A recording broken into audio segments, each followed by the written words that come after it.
There's a subject going around in the LDS community that's starting to gain traction, and that subject is LDS trauma. Our family has experienced immense trauma from the actions of the LDS Church, and that trauma began with the suicide death of our 14-year-old son. This box here is something we put together for him. We bought to put some of his things in to help remember him, and here's his picture. The night of the day that our son died, his name is Samuel, I went to a very dark place.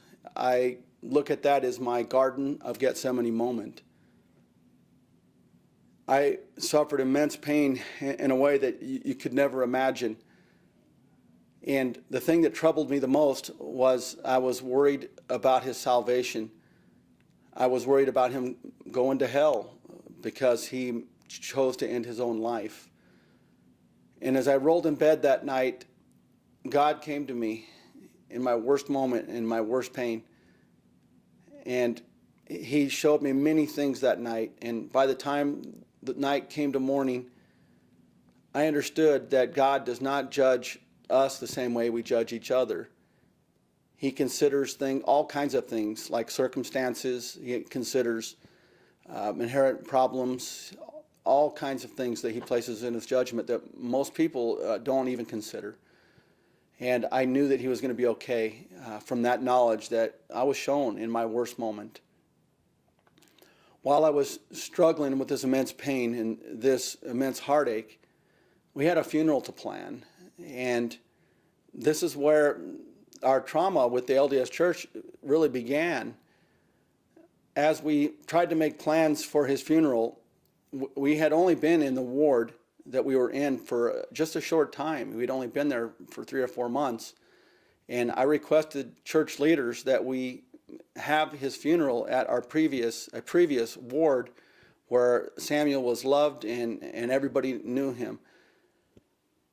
That request was denied, and they told us that it was against church policy to have a funeral in a ward other than the one that the deceased was in upon their death.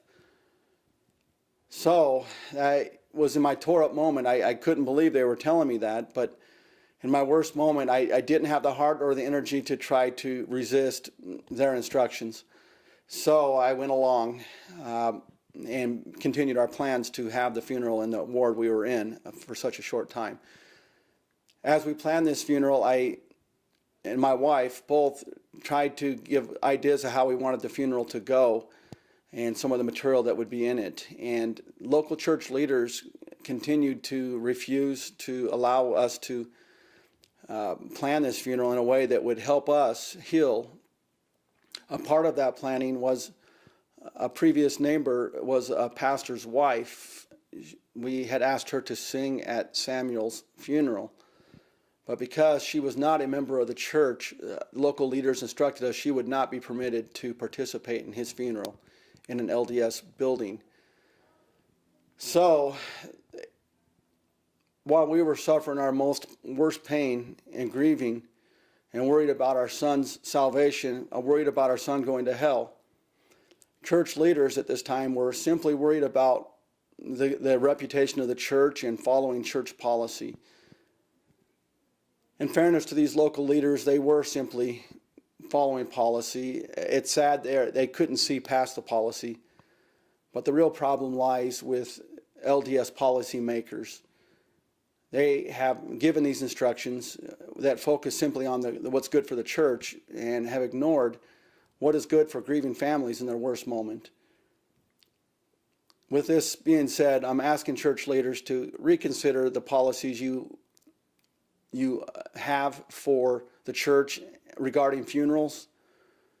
What you're doing is harmful and leaves permanent harm to families during their worst moment. And I'm asking you to rethink that.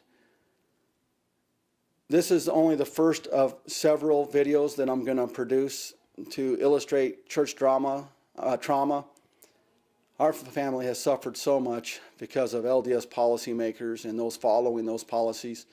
This needs to end. We need to protect people in the church from being harmed because of policy, the letter of the law, as Christ would have said. I thank you for listening and expect future videos. Thank you.